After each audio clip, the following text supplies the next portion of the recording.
And a Koreatown neighborhood rocked by large boulders rolled onto a sidewalk just a stone's throw away from a homeless encampment.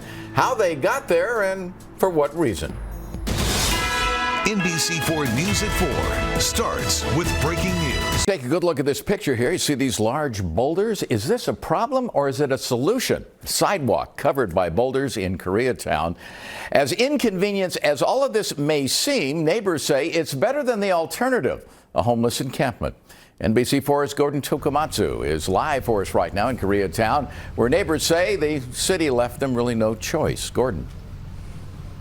Well, Chuck, as you can see, these boulders are completely enormous. There are about 24 of them right here.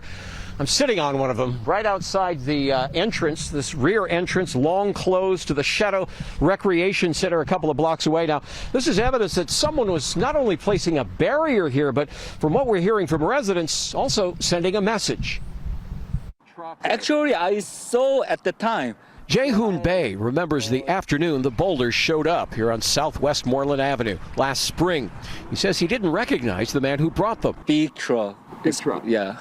Maybe the neighborhood is so mad at the homeless people. Mad doesn't begin to describe what people here have been feeling.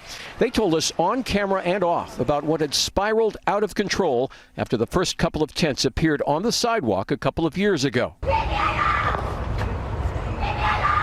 This is just one video shot by a neighbor who didn't want to appear on camera, and only one moment in time when the shrieking had caught her attention.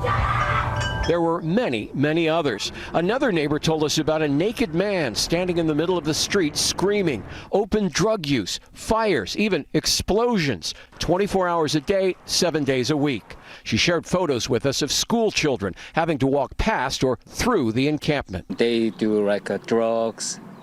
Sometimes drunk. Ever since we moved here, there's always been some sort of issue with it. John Lee, who's lived here for decades, is just one resident who had begun planting thorny cactus plants in the grassy area next to his home. Many others have as well. Those seem to dissuade tent camping, he says, along with stern conversations with the campers. I'm going to keep talking to you until you leave. But these giant rocks, some weighing hundreds of pounds, are next level effective. Neighbors told us they appeared shortly after the city came in to clean up the tent village, and no tent has appeared here since. We reached out to homeless advocates for their take on all of this. One told us this is the result of the city's failure to fix its homelessness problem. She says the anarchy in the streets is leading to anarchy from residents and can't blame them for taking matters into their own hands. We've also reached out to the city and the mayor's office for comment, because at some point they're likely to remove these boulders. But then what? So a short time ago, we spoke with the Department of Public Works, and they told us, indeed, there is an investigation now into who brought these rocks here, and they're going to be removed at some point. Now, one of the residents told us she has sympathy for the unhoused. She will tell the city very clearly she wants these boulders to stay. Live in Koreatown, Gordon Tokumatsu, NBC4 News.